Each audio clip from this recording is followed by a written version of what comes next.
Magandang umaga po at live mula rito sa Pag-asa Weather Forecasting Center. Narito na ang lagay ng ating panahon ngayong araw nga ng Biyernes, July 31, huling araw na po sa buwan ng Hulyo, taong 2026. Sa ating latest satellite images, patuloy po yung monitoring natin dito sa isang low pressure area na nasa labas pa ng Philippine Area of Responsibility.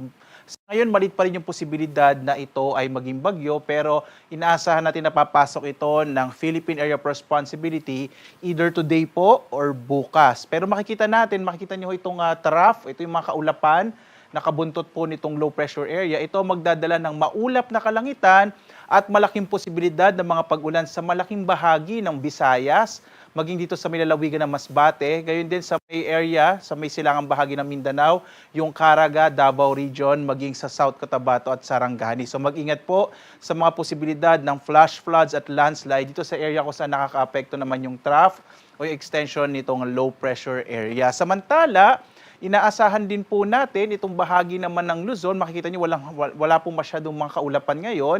Kaya ngayong araw, generally fair weather ang mararanasan sa malaking bahagi ng Luzon. Maging dito sa may kanlurang bahagi ng Mindanao. Maliban na lamang, pagdating po ng hapon hanggang sa gabi, meron pa rin mga localized rain showers and thunderstorms. Yung huling lokasyon po nitong binabantayan natin na low pressure area ay magit 1,300 kilometers silangan ng southeastern Luzon. At kikilos ito pa kanluran, hilagang kanluran sa mga susunod na araw. May posibilidad pa rin na ito ay malusaw. Sa ngayon po, maliit pa rin yung kanyang posibilidad na maging bagyo. Mas malaki yung chance na ito ay malusaw.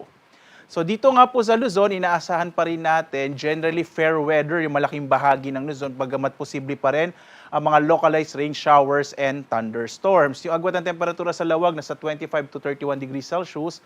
Sa Baguio ay nasa 18 to 23 degrees Celsius. Sa Tuguegarao, 25 to 34 degrees Celsius. Dito sa Metro Manila, 25 to 32 degrees Celsius. Habang sa Tagaytay, 22 to 30 degrees Celsius. Sa Legazpi naman, 25 to 33 degrees Celsius. Dumako po tayo sa Palawan, Visayas at sa Mindanao. Sa Palawan, inaasahan natin yung mga localized rain showers and thunderstorms sa araw na ito.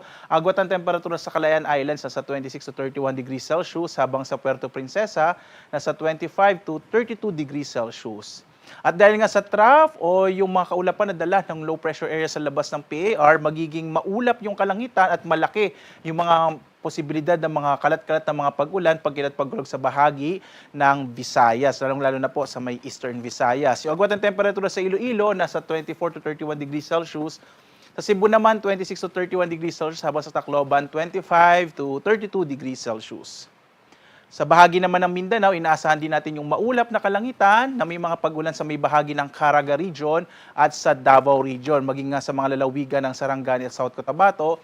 Dulot pa rin yan ng trough nung low pressure area. Habang sa may western section ng Mindanao, generally fair weather din yung mararanasan na may mga localized rain showers and thunderstorms. Agwat ang temperatura natin sa Zamboanga nasa 25 to 33 degrees Celsius. Sa bahagi ng Cagayan de Oro nasa 24 to 32 degrees Celsius, habang sa Davao 25 to 31 degrees Celsius.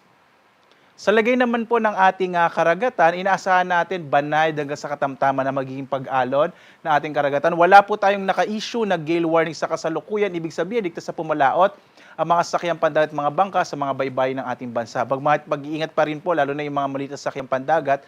Kapag may mga thunderstorms tayo na very common during this time of the year, ay minsan po lumalakas yung ating pag-alon ng karagatan. So iba yung pag-iingat pa rin po.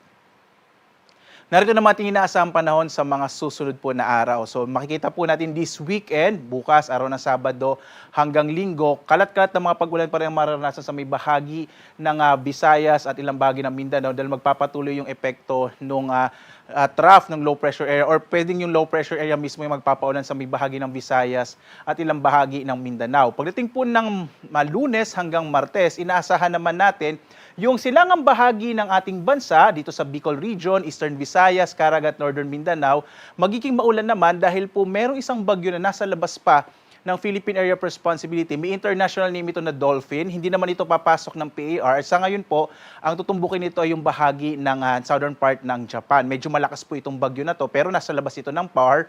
At maaari na yung trough nito siya magpapaulan this coming week, Monday or Tuesday, dito sa may eastern section ng ating ng Visayas nga po at ng Mindanao, maging dito sa may area ng Bicol region. Samantala, inaasahan din natin maaring medyo lumakas po yung habagat, kaya po by Monday and Tuesday din, malaki din yung posibilidad ng maulap na kalangitan na may mga pag-ulan sa may bahagi naman ng Mimaropa, Calabarzon, gayon din sa may western Visayas at gayon din dito po sa may halos malaking bahagi po ng Kabisayan, dulot naman niya ng habagat or southwest monsoon. So yun po yung ating inaasang magiging lagay ng panahon sa mga sunod na araw. Pero mag-update pa rin po tayo sa pag-asa dahil maaari pa rin magbago itong ating inaasang magiging lagay ng panahon sa mga susunod na araw. Ito po ay nakabase sa pinakahuling datos natin sa kasalukuyan. Samantala, ang ating araw ay sisikat mamayang 5:39 na umaga at lulubog, ganap na 6:26 po ng gabi. At sundan pa rin po tayo sa itong iba't ibang mga social media platforms sa X, Facebook, YouTube at sa dalawang websites ng Pag-asa. pag-asa.doc.gov.ph, gayon din sa panahon.gov.ph kung saan po makikita ninyo real-time yung mga warnings na ini-issue po ng ating ahensya. Makikita nyo po yung mga thunderstorm advisories, rainfall information, heavy rainfall warning at flood advisories sa buong bansa para updated po kayo. Sundan nyo po ang Pag-asa sa iba't ibang mga social media platforms at sa ating websites. At live naman nagbibigay update mula po rito sa Pag-asa Weather Forecasting Center. Ako naman si Obet Badrina. Maghanda po tayo lagi para sa ligtas na Pilipinas. Maraming salamat po. Have a blessed Friday sa inyong lahat.